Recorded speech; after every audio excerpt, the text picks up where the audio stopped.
താത്താൻ്റെ വീട് നമ്മളെ വീടിൻ്റെ തൊട്ടടുത്ത് തന്നെയാണ് കേട്ടോ. അപ്പോൾ അവിടെ പോയാൽ ഞാൻ ഈ കാഴ്ചകളൊക്കെ കാണാൻ എനിക്ക് വലിയ ഇഷ്ടമാണ്. കാരണം വേറെ ഒന്നുമല്ല, ഇവിടെ നിറയെ ഫ്രൂട്ടിൻ്റെ ചെടികളൊക്കെ ഉണ്ട്. അപ്പോൾ അത് കാണാൻ നല്ല ഭംഗിയാണ് കേട്ടോ. അപ്പോൾ നമ്മളെ വീട്ടിൽ അധികം ഫ്രൂട്ടൊന്നുമില്ല, ഉണ്ട്, അധികം അത്ര വലിപ്പമൊന്നും ആയിട്ടില്ല. ഓരോ ചെടികളൊക്കെ നട്ടു പിടിപ്പിച്ചിട്ടോളും, കായൊന്നും ഉണ്ടായിട്ടില്ല. അപ്പോൾ ഇത് കാണാൻ എനിക്ക് വലിയ ഇഷ്ടമാണ്. അപ്പോൾ അതൊക്കെ ഒന്ന് വീഡിയോ എടുക്കാമെന്ന് പറഞ്ഞിട്ട് വെറുതെ വന്നതാണ് കേട്ടോ.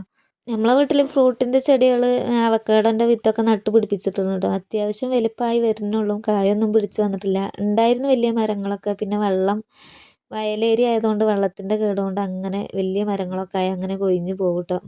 മരമൊക്കെ ഉണങ്ങി മൊത്തത്തിൽ പോവും. ഇവിടെ അതാക്കണം ചെറുതായിട്ടൊക്കെ പിടിച്ച് വന്നിട്ടുണ്ട്.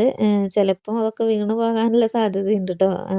കുറച്ചൊക്കെ പിടിക്കും, കുറച്ച് അങ്ങനെ നിൽക്കും, അങ്ങനെയാണ്. പിന്നെ ഇത് ഏലാണ്. ഞാൻ കഴിഞ്ഞ ഒരു യൂട്യൂബ് ചാനൽ ഉണ്ടായിരുന്നു, ആ വീഡിയോയിൽ ഒരു ചെറിയൊരു തൈയായിരുന്നു. ഇപ്പം അത്യാവശ്യം വലിപ്പമൊക്കെ വന്നിട്ടുണ്ട് കേട്ടോ.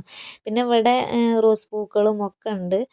പക്ഷേ ഒക്കെ കവാത്തെടുത്ത് വെട്ടി അതായതുകൊണ്ട് പൂക്കളൊന്നുമില്ല കേട്ടോ. അപ്പോൾ അതൊന്നും ഞാൻ വീഡിയോ എടുത്തിട്ടില്ല. ഈ പൂവിലെ ഭാഗങ്ങൾ മാത്രമേ ഞാൻ വീഡിയോ എടുത്തിട്ടുള്ളൂ.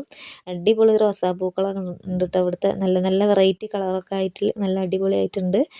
അപ്പോൾ എന്തായാലും വീഡിയോ എല്ലാവർക്കും ഇഷ്ടപ്പെട്ടെന്ന് കരുതുന്നു. അപ്പോൾ ഇനി മറ്റൊരു വീഡിയോ ആയിട്ട് വീണ്ടും വരാം കേട്ടോ. ടാറ്റാ.